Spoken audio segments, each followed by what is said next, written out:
everyone, so glad to have you with us as we browse through another edition of Jamaica Magazine. As usual, we have a lot for you to see inside today's pages, so please sit back and relax during this half-hour journey. I'm your host, Jabertha Atkinson. Stay with us.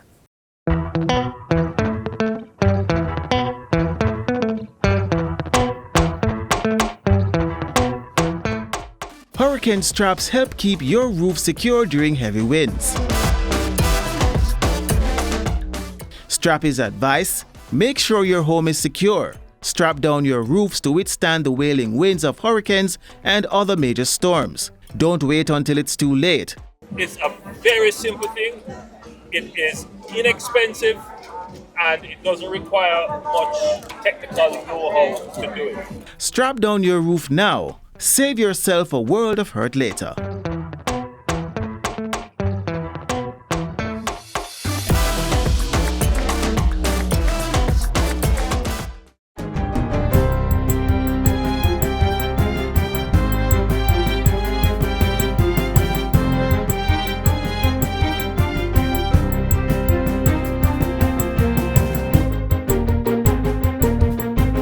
Good day, I'm Twyla Whelan and this is your JIS News for Monday, August 11, 2025. Prime Minister Dr. Andrew Holness ended speculations on Sunday when he announced the date for the general elections.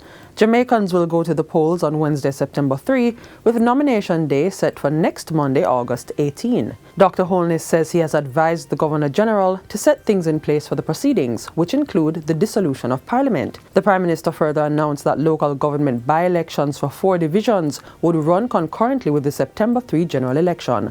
The divisions are Chancery Hall, Olympic Gardens, Seabright Gardens, and Denham Town. In other news, construction is now set to begin on the new 6-story medical tower at the University Hospital of the West Indies. Government has signed a contract with Chinese firm ZDA Construction Limited to carry out the work. Ground was also broken on the project, which is expected to be completed by 2029 at a cost of $14.2 billion. Minister of Health and Wellness Dr. Christopher Tufton says the building and equipping of this modern facility is a strategic move by the government to further modernize the country's healthcare system. We want the University Hospital of the West Indies to be comparable to any similar hospital anywhere in the world. Not in the Caribbean, not in the Americas, but in the world. And therefore, we took a decision strategically that we're going to invest in the most modern equipment so our doctors and nurses can have the best and therefore provide the best possible service. The 6-story medical tower will have new health services, as well as operating, surgical, and ward spaces to improve the delivery of healthcare. The development will also help the institution to better fulfill its mandate of providing trained doctors and nurses to meet the needs of the country. If the University of the West Indies is not in a position to train more doctors and nurses, to fill the gaps that exist out there, then we would likely lose the full optimized benefit of having an improved system by just building out hospitals and health centers in the rest of the country. Because this is the place to provide the leadership. And there's a lot of expectation. Still on health, the National Health Fund, NHF, has been making significant strides in its service delivery, allowing more Jamaicans to access timely treatment. Chief Executive Officer of the fund, Everton Anderson, says since taking over management of pharmacy services in 2013, the NHF's processing of prescriptions has moved from about 1 million to 3 million annually. That's a significant growth in the number of prescriptions processed. Not only that, our fill rate is at an all-time high of 95% on the VEN list items. Mr. Anderson was speaking recently at the Savannah Lamar General Hospital Expansion Project launch, for which the NHF is providing significant funding. He says the number of health conditions covered by the NHF card has also moved up from 14 to 24 since the fund started. We now cover 24 conditions, including the recent addition of mammogram to the NHF card, and the beneficiaries can now get ECG tests on the NHF card along with the PSA for the men who are sometimes afraid of going to the doctor. Another significant achievement for the NHF is its 90 to 95% customer satisfaction rating over the last 5 years, which Mr. Anderson is urging all healthcare organizations to aspire for. 4 residents of Central Kingston are now enjoying improved living conditions, courtesy of government's new social housing program, the NSHP. Prime Minister Dr. Andrew Holness handed over the units to Paulette Reynolds, Keisha Lewis, Jacqueline Rogers and Leonard Tucker last Thursday. He asserts that the program's benefits extend well beyond the individuals actually receiving the units free of cost from the government. You, the taxpayer, also receives a benefit, and what we want to do is to secure that benefit. And what is that benefit? We well know that when we invest in our people and improve their housing stock, their children or grandchildren, they will perform better. So it means that there are less children who will become deviant and become a threat to you in our society. Disbursements under the government Solidarity Program will begin soon, starting with individuals identified by their members of parliament. Minister of Labour and Social Security Pernell Charles Jr. tells JIS News that after weeks of piloting and resolving technical issues, the ministry is operating at near full capacity in processing and uploading beneficiaries. We've been able to amend and fix and revise and go through a lot of the testing where there were several issues in terms of uploading, the size of the document and different things that were causing errors. And now we are near 100% in terms of capacity to upload, which means that we're now moving at a much faster pace in terms of identifying beneficiaries, uploading them into the system, and very soon doing disbursement. The Solidarity Program will offer a one-time payment of $20,000 and long-term access to government services, and will prioritize strategic inclusion over a first-come, first-served procedure. In the next phase, Mr. Charles Jr. says the ministry will partner with civil society, churches, non-governmental organizations and parish offices to reach individuals historically left out of similar programs. It's the new era of governance. It's caring in action, and it is the real effect of a policy directive that says no one left behind. And finally, Transport Minister Darrell Vaz is making it clear that the new rural school bus system is not meant to compete with public passenger vehicles, PPVs, but rather to support and strengthen Jamaica's wider transport network. The new service is expected to provide dedicated, safe, and reliable transportation for thousands of students, many of whom have been burdened by costly and unreliable transport options. The initiative has been carefully designed to complement and support the existing transport ecosystem. The subsidies provided under the program will enable dedicated school transport services to operate efficiently, reducing the burden on the regular PPV operators during peak school hours. Minister Vaz says the initiative will also increase opportunities for PPV operators to earn more by serving adult, full-fare paying customers. PPV operators will have the opportunity to accommodate more full-fare paying passengers, meaning adult passengers at full fare. The public passenger transport system currently has some 35,000 vehicles in operation across Jamaica. Of this number, approximately 532 are rural stage licenses. The days of school children competing with the adults for seats, the days of students being told no schoolers or being subjected to harassment and abuse must come to an end. So far, 52 of the 110 buses have been delivered to the Jamaica Urban Transit Company JUTC, with 23 already retrofitted. Additional buses are expected to arrive in August and during the final quarter of the year. The fleet has also been touring planned routes island-wide, and the minister has assured the public that all discrepancies will be addressed before the start of the new school year. In total, 100 buses will be deployed across 122 routes, with 10 held in reserve for contingencies. And that's it for JIS News Today. I'm Twyla Whelan. Thanks for watching.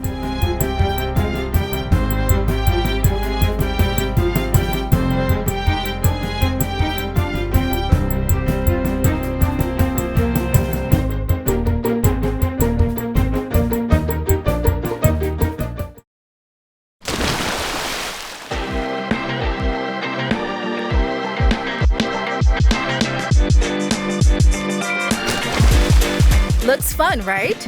Just take a second to think before you jump.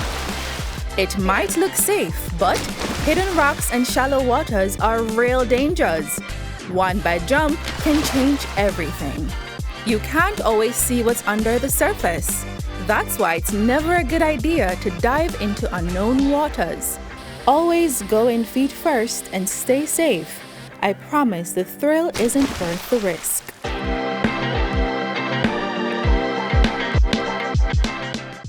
Jamaica is on a path to developed country status as it continues to build out modern, reliable, safe, and efficient public infrastructure. And as we continue to reminisce on our growth as an independent nation, we now turn the pages for a glance at key infrastructure transformations over the years. Roads build connectivity, which in turn helps develop a country. Since 2001, the National Works Agency has been on a path to improve the main road network across the island. The first big project that we would have assisted in completing would have been the North Coast Highway.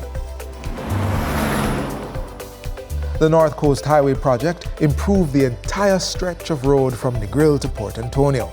This led to increased investment in tourism, reduced traveling time, new housing developments, and the opening up of opportunities for economic growth. Highway 2000 came as a legacy project at the turn of the millennium.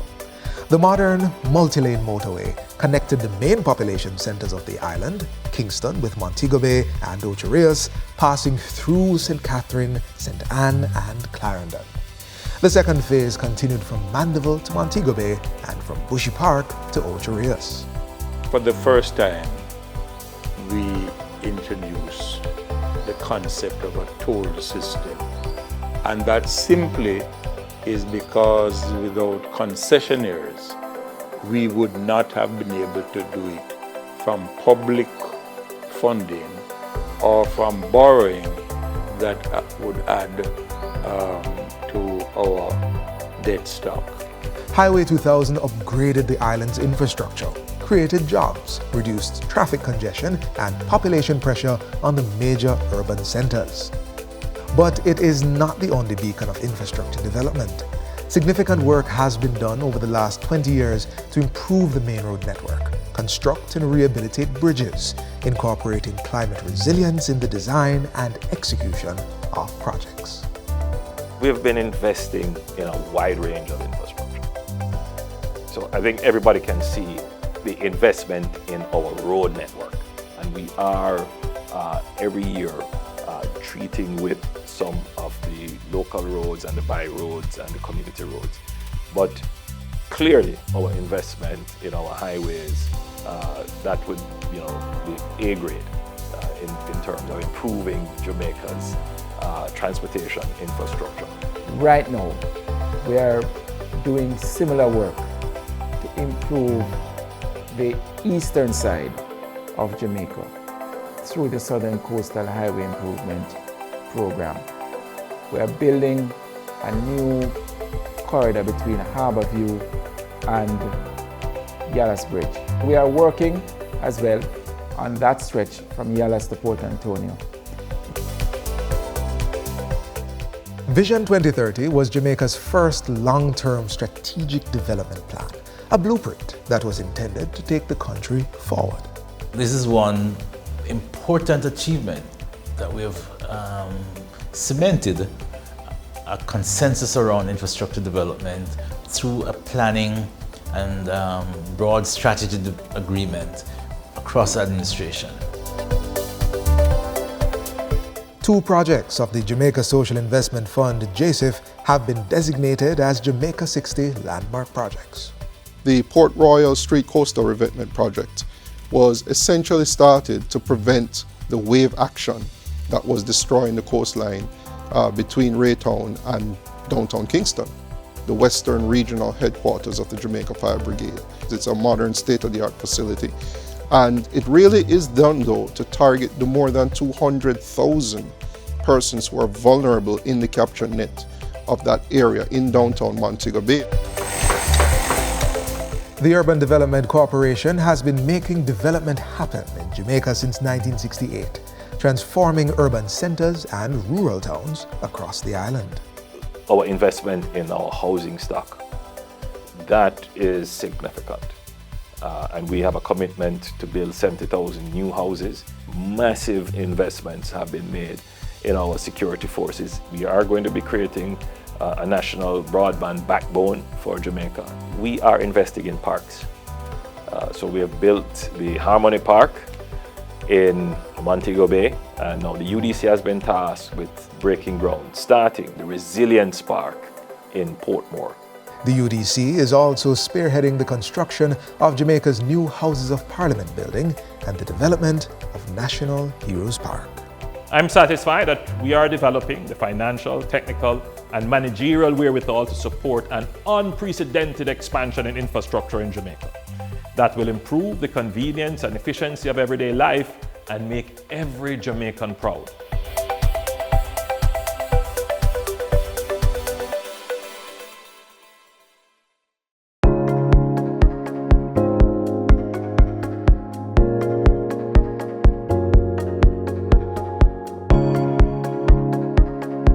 Practicing good oral health is essential in maintaining fresh breath and a healthy smile. Always remember to brush twice daily for 2 minutes with fluoride toothpaste to strengthen tooth enamel and help fight gum disease. Always brush in a circular motion using a soft toothbrush. Floss once daily to remove food particles between the teeth and the gum line. Use a mouthwash to clean areas of the mouth a toothbrush or floss can't reach.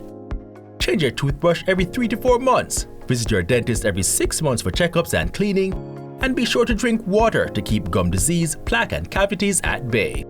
Remember, good oral health is key to a healthy mouth.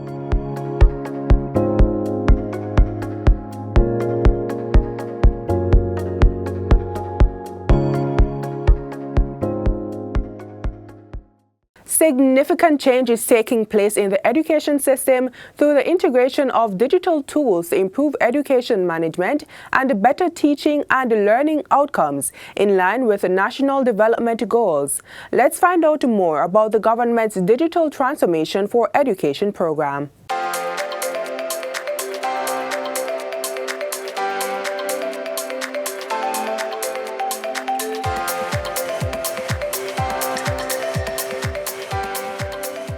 Digitalization is essential for the Education Ministry and the education sector at large, enabling real-time data access to enhance student learning outcomes. The SDG Joint Program on Digital Transformation for Education, a collaborative initiative by UNICEF, UNESCO, the World Food Programme, WFP, and the Food and Agriculture Organization, FAO, with funding from the Joint SDG Fund, aims to harness technology to improve education management. Through tools like the Education Management Information System, EMIS, the program will streamline school administration, enhance decision-making, and provide vital support to teachers and students. The objective of this joint program is to drive the digital transformation of the education system in Jamaica by prioritizing the digitalization of key processes in the education sector and promoting education digital solutions that will ultimately contribute to achieve better results. The initiative is aligned with the Ministry's need and strategic plans to help close the gap in education quality, student performance, teacher management, nutrition, and overall data management. Benefiting more than 450,000 students over 3 years, the SDG Joint Program on Digital Transformation for Education will create a student-centered data management system, enhance the school feeding program, improve effective policymaking, monitoring, and evaluation, as well as strengthen data governance by ensuring digital solutions are integrated across the education system and related sectors for better student outcomes. This initiative directly supports Sustainable Development Goal 4, ensuring inclusive and equitable quality education and promoting lifelong learning opportunities for all. The EMIS will allow us to monitor key educational indicators in real time. And with this system, the Central Ministry will be able to work with school leadership to more effectively bridge gaps, track student progress, and provide targeted interventions to those most in need. The system will vastly improve the quality of education being offered to students here in Jamaica, as the system is data-driven. The system will therefore provide opportunities for us to be engaged with data at a much faster rate and also more data than we would have had in the past. It also advances Sustainable Development Goal 2, Zero Hunger, by ensuring that students receive balanced and nutritious meals, improving their overall well-being and ability to learn. The Sustainable Development Goals, SDGs, are a global blueprint comprising 17 targets adopted by the United Nations to foster peace, prosperity, and a healthier planet by 2030. They address key challenges, including poverty, education, health, and climate action. So with this EMIS system, it will definitely help to improve the way we feed our students and to ensure a balanced meal. The SDG Joint Program on Digital Transformation for Education is already implemented in more than 250 schools.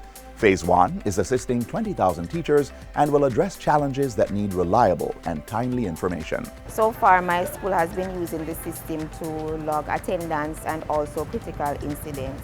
It has proven a very effective way to let the administrative body be aware of all the happenings within our classroom. It is a game changer for modern education, especially in this digital era. The EMIS platform is flexible, it's user-friendly and easy to navigate. EMIS is an innovative and easy-to-use platform from which you can pull data in real time and easily compare and contrast information efficiently and effectively. The SDG Joint Program on Digital Transformation for Education will help the Education Ministry to implement policies that create a more inclusive, efficient, and resilient education system for Jamaica's children. This transformative project will ensure that every child has access to quality education, better nutrition, and the resources needed to succeed in a rapidly evolving world.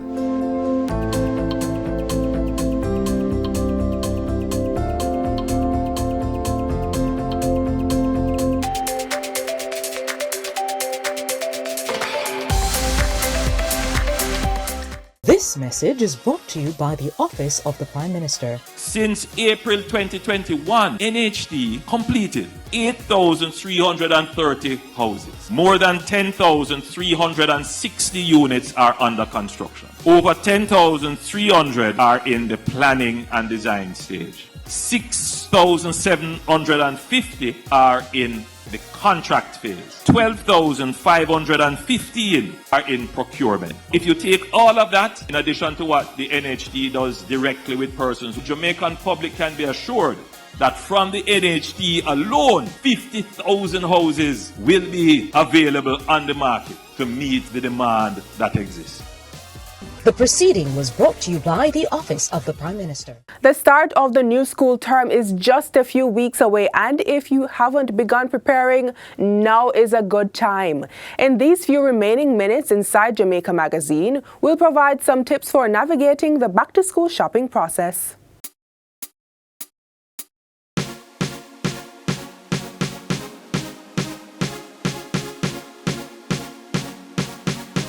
Generally finding enough money to buy everything that the kids need. That's the biggest challenge because the book lists these days are long. Getting the right thing at the right price. But to back to school, I'm kind of raise the price. That's the thing right now.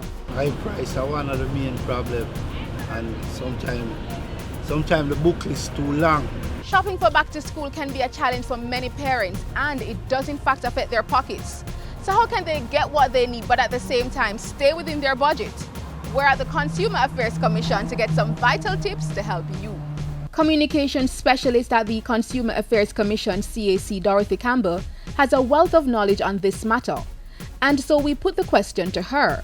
What's the most important thing parents can do when seeking to shop for back to school on a budget? What we've asked them to do is to plan ahead.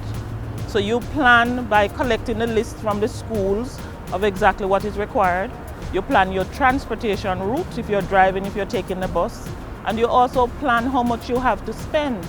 So you use that list to prioritize what are the needs, what are the wants, what are the must-haves for the first couple of weeks at school. And then from then you determine what is the total cost and how much you have to spend. Okay, so plan and prioritize. But how do parents even go about deciding the needs from the wants? The CAC recommends that the parents divide the needs. So you'll have the needs that are, say, uniforms, school shoes, bags, that kind of thing. But you also have some needs prior to getting into school, which are medical examinations, eye tests, because your child might need glasses. You know, some of those things that you might have to do prior to going into back to school shopping. And then you determine what is the best option. Do you need to buy a new pair of school shoes the first month or the first 6 weeks of school? But I think what parents are going to focus mostly on is getting the kids ready in terms of their books. So those are some of the things that we say, try and go get those books first and then determine whether you'll need newer items like shoes and socks and belts and epaulets and ties and so on. But those are necessary if it's a new school.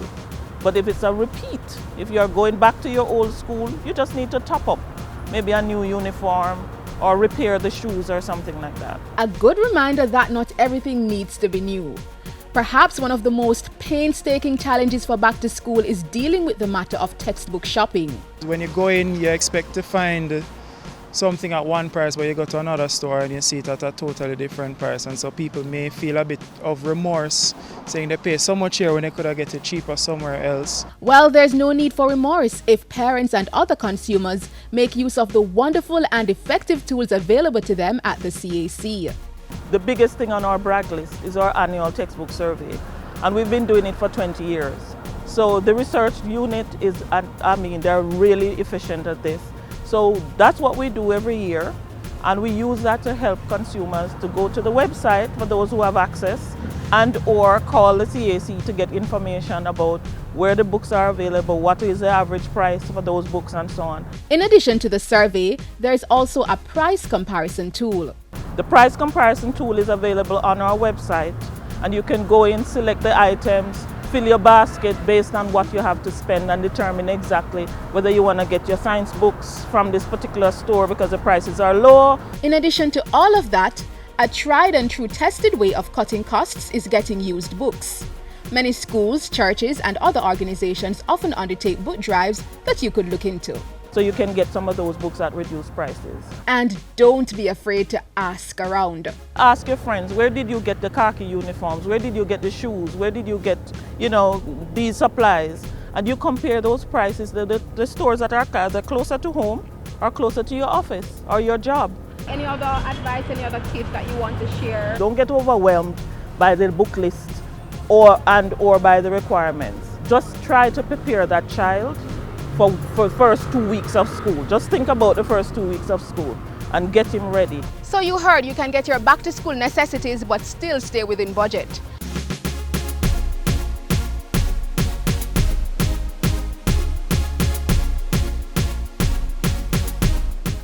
Our half-hour journey through the pages of Jamaica Magazine ends right here for today.